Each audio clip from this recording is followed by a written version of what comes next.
드디어 이제 믿음의 조상인 아브라함에 대한 말씀이 시작이 됩니다. 창세기 12장을 보면 하나님께서 아브라함을 부르시면서 이렇게 말씀하셨습니다.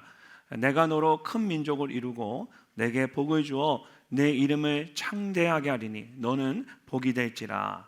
아멘. 저와 여러분이 아브라함과 같이 복이 되는, 복의 근원이 되는 그런 큰 은혜가 주어지기를 주의 이름으로 축복합니다. 이전까지는 아담의 후손들 중에 여러 사람들을 언급하셨는데 이제는 아브라함과 그의 자녀들에게 집중을 하십니다.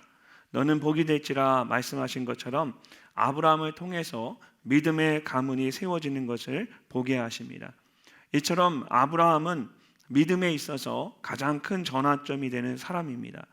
50장으로 되어 있는 창세기 말씀 중에 10장이 아브라함에 대한 말씀입니다. 그리고 그 이후의 말씀도 아브라함의 자녀인 이삭과 야곱과 요셉에 대한 말씀입니다. 믿음의 장이라고 하는 히브리서 11장에서도 아벨이나 에녹이나 노아의 믿음에 대해서는 그냥 각각 한 절로 설명을 했는데 아브라함의 믿음에 대해서는 12절에 걸쳐서 할애를 해서 설명을 할 만큼 이 아브라함은 믿음에 있어서 아주 중요한 사람입니다.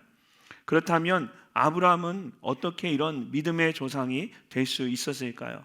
그의 믿음의 삶을 통해서 우리가 배워야 할 것은 무엇일까요? 먼저 우리는 아브라함의 믿음의 삶의 첫 시작이 하나님의 부르심으로부터 시작되었다는 것을 알아야 합니다. 그리고 이 부르심은 전적인 하나님의 은혜로 주어진 것입니다. 자, 8절 말씀을 보면 이렇게 말씀하고 있습니다. 믿음으로 아브라함은 부르심을 받았을 때에 순종하여 장래의 유업으로 받을 땅에 나아갈새 갈 바를 알지 못하고 나아갔으며.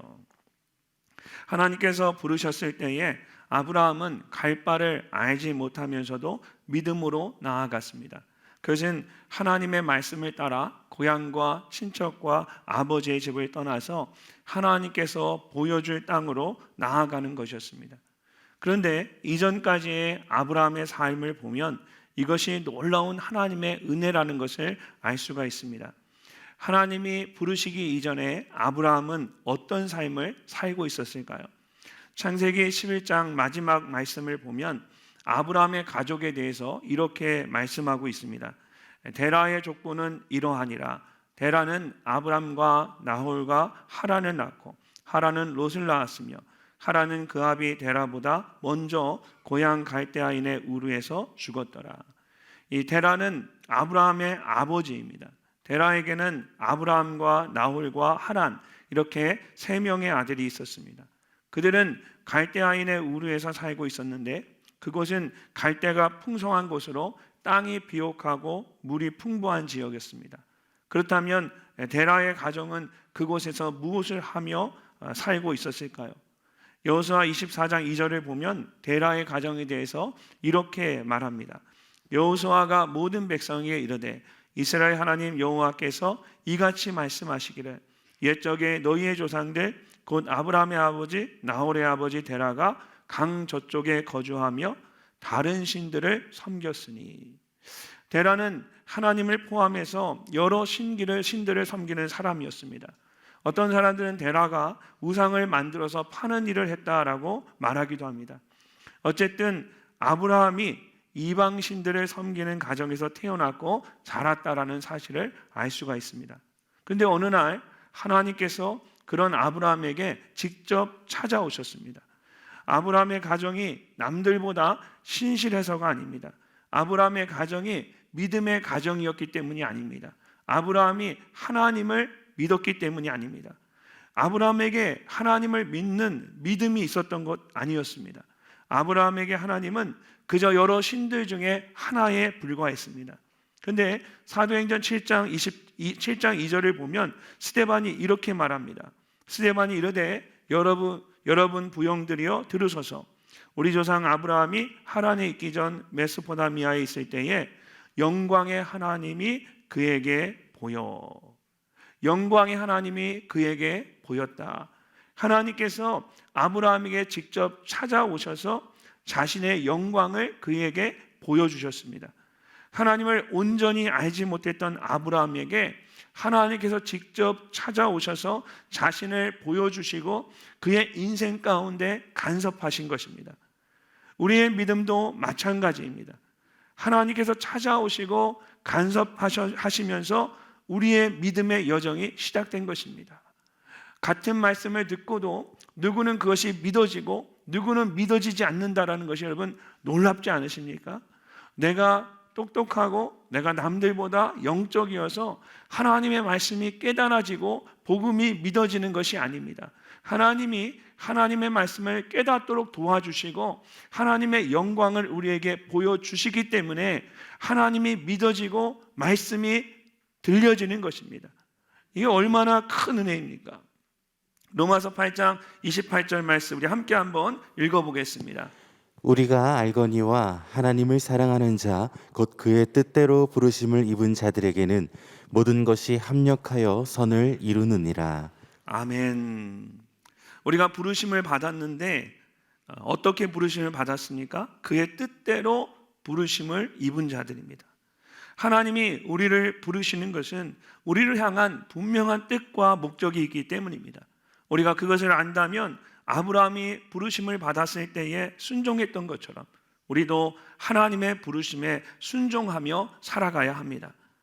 그러므로 우리에 대한 평가는, 하나님의 평가는 세상적으로 얼마나 성공했느냐, 세상적으로 얼마나 잘 살았느냐, 이것이 아닙니다. 하나님의 부르심을 알고 그것을 얼마나 잘 감당하며 살았느냐입니다. 성경은 우리에게 말씀하십니다. 우리가 아직 죄인 되었을 때에 그리스도께서 우리를 위하여 죽으심으로 하나님께서 우리에 대한 자기의 사랑을 확증하셨느니라. 우리가 죄인 되었을 때에 하나님께서 먼저 우리를 위하여 하나밖에 없는 아들인 예수 그리스도를 십자가에 내어주셨습니다. 그 은혜로 우리가 예수 그리스도를 믿음으로 구원을 받게 되었습니다. 우리의 믿음이 그렇게 은혜로 주어졌음을 기억하고 그 은혜에 합당한 삶을 살아가는 우리 모두가 되시기를 주님의 이름으로 축복합니다. 두 번째로 아브라함은 갈 바를 알지 못하고 나아갔습니다. 하나님의 부르심에 믿음으로 순종하며 나아간 것입니다. 창세기 12장 1절 말씀 우리 함께 한번 읽어보도록 하겠습니다. 여호와께서 아브라함에게 이르시되 너는 너의 고향과 친척과 아버지의 집을 떠나 내가 내게 보여줄 땅으로 가라. 아멘. 하나님께서 아브라함에게 큰 민족을 이루고 복을 주시겠다고 하시면서 가라고 말씀하셨습니다. 그런데 하나님께서 가라고 하시는 그 땅은 내가 내게 보여준 땅이 아니라 내가 내게 보여줄 땅입니다. 가라는 명령은 분명한데 어디로 가야 하는지는 알려주지 않으신 것입니다. 여러분, 이것이 부르심의 특징입니다. 하나님은 처음부터 모든 것을 설명해 주시지 않습니다. 대신 우리에게 믿음을 요구하십니다. 믿고 따라가는 것이지 설명해 줄 테니 떠나라고 말씀하지 않으십니다. 아브라함은 그런 하나님의 말씀에 믿음으로 순종했습니다. 창세기 12장 4절 말씀을 함께 한번 읽어보겠습니다. 이에 아브라함이 여호와의 말씀을 따라갔고 롯도 그와 함께 갔으며 아브라함이 하나를 떠날 때에 75세였더라. 아멘. 아브라함은 하나님의 말씀에 믿음으로 반응했습니다. 아버지와 함께 살고 있던 하란을 떠나서 하나님께서 보여줄 땅으로 나아간 것입니다. 하란이라는 이름의 뜻은 교차로입니다. 하란은 당시 교통의 요충지였습니다. 무역과 상업이 발달한 큰 도시였습니다. 아브라함의 가족이 어떻게 하란에서 살게 되었을까요? 창세기 11장 31절을 보면 갈대아인의 우르에 살고 있던 데라가 아들 아브라함의 가정과 손자 롯을 데리고 가나안 땅으로 가기 위해서 그곳을 떠났습니다. 그런데 서쪽으로 그냥 강만 건너면 갈 수 있는 가나안 땅으로 가지 않고 북쪽으로 한참 올라가야 하는 하란으로 올라갔습니다. 가부장적인 사회에서 아브라함은 아버지 데라와 함께 가야만 했을 것입니다. 아마 아브라함은 하란을 잠시 거쳐가는 곳으로 생각했을 것입니다. 데라에게도 가나안 땅으로 가고자 하는 마음이 있었기 때문에 하란에 처음부터 계속 머물 생각은 없었을 것입니다. 그런데 하란에 살아보니까 그것이 너무 편한 겁니다. 편리함에 익숙해지다 보니까 그것을 떠나고 싶지 않았습니다. 그런데 하나님께서는 아브라함에게 그런 익숙한 곳으로부터 떠날 것을 말씀하셨습니다. 믿음은 그렇게 현실에 안주하지 않고 익숙한 것으로부터 떠나는 것입니다. 아버지 데라는 그것을 떠나고 싶어 하지 않았습니다. 데라가 205세에 죽었는데 205세까지 살았는데 아브라함이 하란을 떠날 때에 아버지 데라의 나이가 145세였습니다. 당시에 한 60세 정도의 자녀들을 낳았던 걸 생각해 보면 145세이고 205세까지 살지만 145세의 나이는 이미 중년의 시대를 지나고 노년으로 접어든 때였습니다.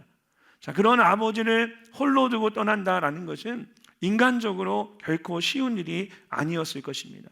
그러나 하나님은 그런 익숙한 모든 것들로부터 떠나라고 명령하셨습니다. 하나님께서 그렇게 하신 이유는 그렇게 해야만 하나님을 온전히 신뢰할 수 있었기 때문입니다. 하나님만을 온전히 의지하도록 만들기 위해서입니다. 신명기 8장에서 하나님은 광야에 40년을 보낸 이스라엘 백성들에게 이렇게 말씀하셨습니다. 우리 함께 한번 읽어보겠습니다. 내 하나님 여호와께서 이 40년 동안에 내게 광야길을 걷게 하신 것을 기억하라. 이는 너를 낮추시며 너를 시험하사 내 마음이 어떠한지 그 명령을 지키는지 지키지 않는지 알려 하심이라. 너를 낮추시며 너를 줄이게 하시며 또 너도 알지 못하며 내 조상들도 알지 못하던 만나를 내게 먹이신 것은 사람이 떡으로만 사는 것이 아니요 여호와의 입에서 나오는 모든 말씀으로 사는 줄을 내가 알게 하려 하심이니라. 아멘. 여러분, 광야의 40년을 통해서 내가 내 힘으로 살아가는 인생이 아니라 하나님이 먹여주시는 것으로 살아가는 인생인 것을 깨닫게 되면 삶 가운데 두려울 것이 없습니다. 내가 내 힘으로 살아가려고 하며 먹을 것, 입을 것, 마실 것을 염려하고 걱정하는 인생은 항상 부족하고 염려와 걱정과 근심 가운데 살아가는 인생입니다. 그런데 내가 내 힘으로 살아가는 인생이 아니라 하나님의 나라와 그 뜻을 구했더니 하나님이 내 인생을 가득 채워주십니다. 그런 놀라운 은혜를 경험하게 되면 세상에 무서울 것이 없습니다. 세상에 두려울 것이 없어집니다. 하나님만을 바라보게 되고 하나님만을 의지하게 됩니다. 저는 신앙생활하면서 우리가 이런 은혜를 체험하지 못한다면 신앙생활의 참 묘미를 깨닫지 못한 것이라고 생각합니다. 여러분, 힘들고 어려우십니까? 광야 가운데 있는 것 같으십니까? 광야 가운데 나를 낮추시고 시험하셔서 내가 먹을 것으로 사는 것이 아니라 여호와의 입에서 나오는 그 말씀으로 살아가는 것을 깨달아지는 그 은혜가 우리 모두에게 있기를 주님의 이름으로 축원합니다. 하나님은 우리를 사용하시기 전에 먼저 광야로 내보내십니다. 아브라함에게도 모세에게도 다윗에게도 엘리야에게도 예수님의 제자들에게도 바울에게도 여러분 심지어 예수님에게도 하나님께 쓰임받기 전에 광야의 시간이 있었습니다. 그곳에서 하나님은 우리로 하여금 익숙한 모든 것들로부터 떠나게 하시고 하나님께서 주시는 것으로만 살아가게 하십니다. 하나님만을 바라보도록 우리의 믿음을 단련하시는 것입니다. 믿음은 두려움을 떨쳐버리고 하나님을 바라보는 것입니다. 베드로가 풍랑이는 바다에서 예수님을 바라보면서 배 위에 내려서 물 위에 발을 내딛는 것과 같습니다.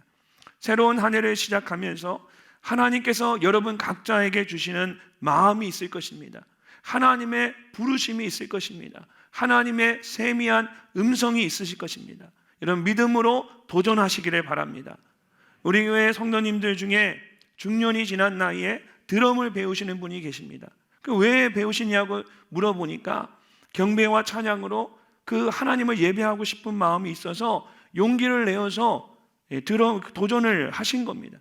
이런 교회 안에 섬기는 일에 하나님의 부르심이 있었다면 올해는 용기를 내어서 교육 목자로 또 여러분 섬기는 자로 여러 가지 교회의 어떤 봉사의 일들을 직분들을 감당하시는 저와 여러분 되시기를 바랍니다. 성경을 통독하거나 성경을 필사하는 일도 있을 수 있습니다. 내가 신앙생활하면서 한 번도 성경 통독을 못했는데 올해는 내가 성경 일독은 해봐야겠다. 내가 함께 아내와 함께 성경을 다 한번 써보겠다. 하나님이 그런 마음 주시면, 그런 거룩한 부담이 내게 있으면 여러분 올해 한번 도전해 보십시오. 또는 힘들었던 누군가의 관계를 해결하라는 그런 마음 주신다면 도저히 안 됩니다 이렇게 말하시는 것이 아니라 여러분 기도하신 후에 용기를 내어서 먼저 연락을 해 보십시오. 보이지 않는 것 같고 두려운 것 같을지라도 하나님께서 여러분에게 주신 것이라면 여러분 믿음으로 도전하십시오. 나의 믿음대로 내게 이루소서라는 말씀처럼 하나님께서 믿음대로 여러분에게 이루실 줄로 믿습니다. 마지막으로 아브라함은 약속을 바라보며 나아갔습니다. 말씀을 보면 장래의 유업으로 받을 땅에 나아갔다라고 합니다. 9절과 10절 말씀 우리 함께 한번 읽어보겠습니다. 믿음으로 그가 이방의 땅에 있는 것 같이 약속의 땅에 거류하여 동일한 약속을 유업으로 함께 받은 이삭 및 야곱과 더불어 장막에 거하였으니 이는 그가 하나님이 계획하시고 지으실 터가 있는 성을 바랐음이라. 아멘. 아브라함이 고향과 친척과 아버지의 집을 떠나 한 번도 살아보지 않았던 낯선 땅에서도 담대하게 살 수 있었던 것은 그가 약속의 땅에 살고 있었고 하나님께서 행하실 일들을 바라봤기 때문입니다. 이후의 말씀을 보면 아브라함은 장막에 거하면서 본향을 향해 나아가는 나그네와 같은 삶을 살았습니다. 장막은 잠시 거하는 장소입니다. 그래서 장막을 칠 때에 못을 세게 박으면 안 됩니다. 언제든 장막을 거둘 수 있도록 적절하게 꽂아두어야 합니다. 그것이 나그네와 같은 삶의 모습입니다. 그런데 여러분 거할 집이 없는 것은 나그네나 노숙자나 똑같습니다. 그러나 나그네와 노숙자는 엄연히 다릅니다. 뭐가 다른 것 같으세요? 둘 다 거할 집이 없는 것은 많지만 나그네는 가야 할 궁극적인 인생의 목적이 있습니다. 본향이 있습니다. 그러나 노숙자는 인생의 목적이 없습니다. 제가 공부를 했던 미국 뉴올리언즈는 재즈와 음악으로 잘 알려진 유명한 관광지입니다. 아마 대학교 다닐 때 토플 시험 보실 때 뉴올리언즈 하면 재즈라는 말이 항상 나왔을 거예요. 과거에 이 지역이 프랑스 식민지였습니다. 그래서 미국 안에서 유럽의 문화를 느낄 수 있는 유일한 장소입니다.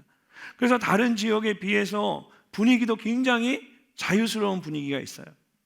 그곳에는 도시가 작은 도시나 큰 도시였는데 그걸 어떻게 할 수 있냐면 보통 큰 도시에만 미국의 미식 축구팀이 있습니다. NFL 프로 축구팀과 또 거기에는 NBA 농구팀까지 있었습니다. 그러니까 얼마나 큰 도시였는지 아시겠죠. 매년 한 번씩 마디그라라고 하는 미국에서 가장 큰 축제, 세계 3대 카니발 중에 하나입니다. 이 마디그라는 큰 축제가 2월이 되면 뉴올리언스에서 매년 열리게 됩니다. 그리고 시내에는 프렌치 코너라는 유명한 관광 지역이 있습니다. 그곳은 1년 365일 언제든지 술을 마시고 유흥을 즐길 수 있는 곳입니다. 미국 사람들은 길거리에서 술을 마시는 걸 보지 못하셨을 거예요. 지붕이 없는 곳에는 술을 마실 수가 없습니다, 법적으로. 그런데 유일하게 미국에서 길거리에 다니면서 맥주를 마시고 술을 마실 수 있는 지역이 뉴올리언즈 다운타운에 있는 프렌치 코너라는 그 지역이에요. 얼마나 많은 사람들이 거기 와서 즐기며 살아가겠습니까? 근데 한 번은 이 슈퍼볼이라고 하는 NFL 미식 축구 챔피언십, 미국에서 아니 전 세계에서 가장 큰 그 스포츠 축제죠. 그 챔피언십이 뉴올리언즈에서 열린 적이 있었습니다. 그리고 때마침 그때가 마디그라 축제 기간이었습니다. 미국 전역에서 수십만 명의 관광객들이 전 세계에서도 왔지만 미국에서만도 엄청난 사람들이 이 뉴올리언즈를 다 방문한 거예요. 그리고 몇 달 후에 제가 가족들과 함께 바람을 쐬러 시내에 있는 이제 강변을 걷고 있었어요. 뉴올리언즈 가면은 톰 소여의 몸에 나오는 미시시피 강의 마지막 종착지가 뉴올리언즈입니다. 그래서 다운타운에 가면 그 강변이 참 아름답습니다. 거기 이제 걷고 있는데 어떤 한 노숙인을 제가 우연히 만나게 되었습니다. 그분에게 복음을 전하기 위해서 대화를 하다가 그분이 몇 달 전에 슈퍼볼과 마디가라를 즐기기 위해서 북쪽에서 여행을 온 분이라는 것을 알게 되었습니다. 여행을 와서 술과 도박에 빠져가지고 자기가 가진 돈을 다 써버린 겁니다. 타고 왔던 자동차도 다 빼앗기고 북쪽에 있는 자기 집도 다 빼앗기고 다 탕진하고 집에 돌아갈 돈이 없고 갈 곳이 없어서 노숙자가 된 것입니다. 돌아갈 집도 없고 살아갈 소망이나 목표도 없었습니다. 그저 길거리에서 구걸한 돈으로 술과 마약을 하면서 인생을 허비하고 있었습니다. 이처럼 인생의 목적과 방향을 잃어버리면 아무것도 없는 노숙인과 같은 삶을 살게 됩니다. 그러나 아브라함은 달랐습니다. 그에게는 하나님의 부르심이 있었습니다. 비록 장막을 치고 살아가는 인생일지라도 그에게는 부족함이 전혀 없었습니다. 남들의 모습을 보면서 아쉬울 것이 하나도 없었습니다.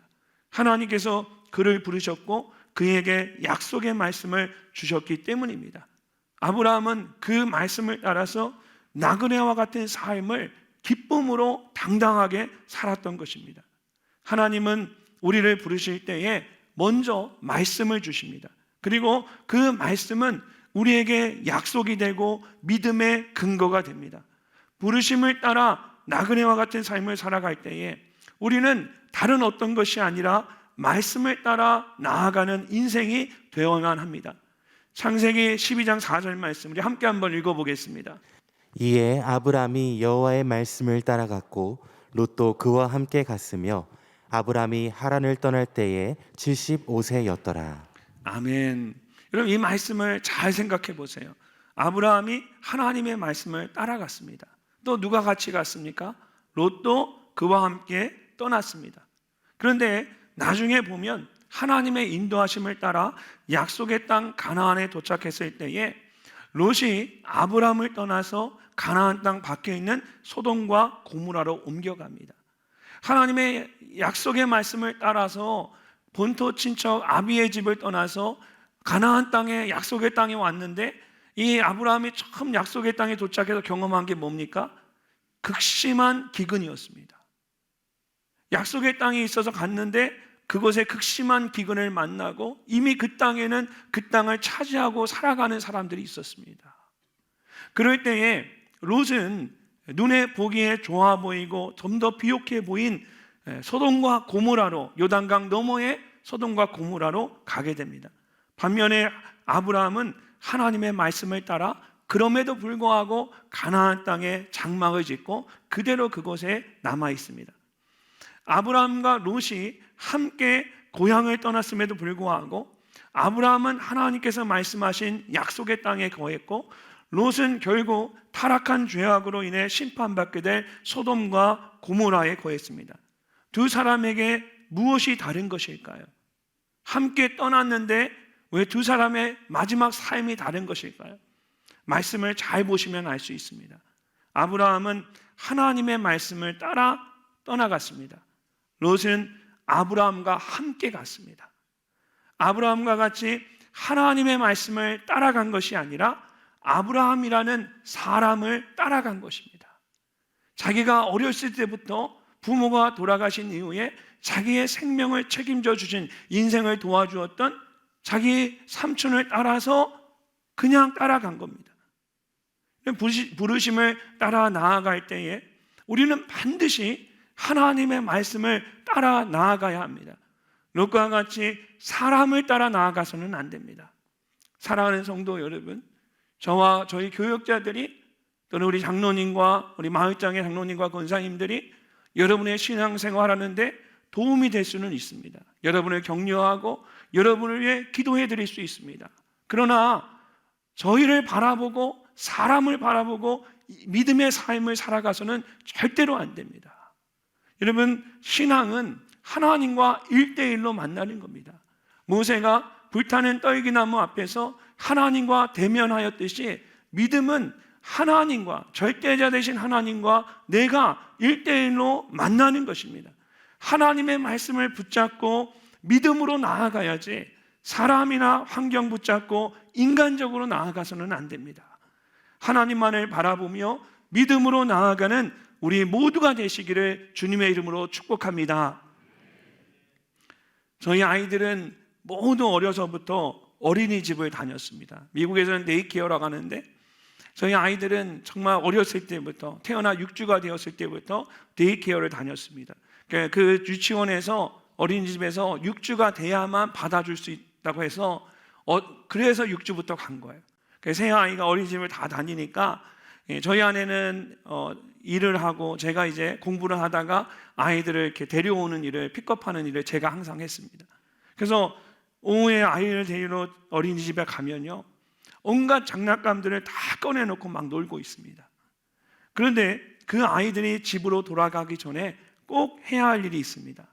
자신이 가지고 놀던 모든 장난감을 제자리에 돌려놓는 것입니다. 너무 좋아해서 하루 종일 내가 가지고 놀았다고 해서 집에 가져갈 수는 없습니다.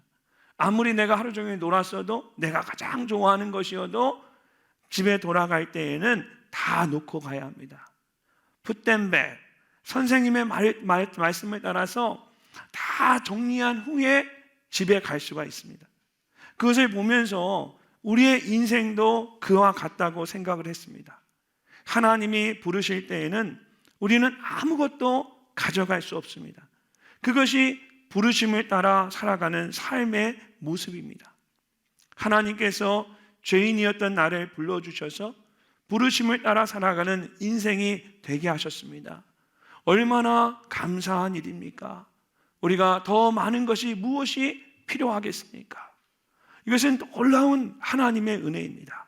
그래서 그 은혜로 지금까지 부르심에 순종하며 살아왔고 앞으로도 우리가 그렇게 살아갈 줄로 믿습니다. 사랑하는 성도 여러분, 비록 우리는 이 땅을 살아가지만 하나님의 나라를 살아가는 하나님 나라의 백성입니다. 우리는 우리의 소속이 어디에 있는지를 잊어서는 안 됩니다. 우리의 소속은 하나님 나라입니다. 장막에 거하는 나그네와 같은 삶을 살아가지만 약속의 말씀을 가지고 살아가는 복된 인생입니다. 아브라함과 같이 하나님께서 계획하시고 준비하신 귀한 것들을 바라보면서 오직 믿음으로 살아가는 우리 모두가 되시기를 주님의 이름으로 축복합니다.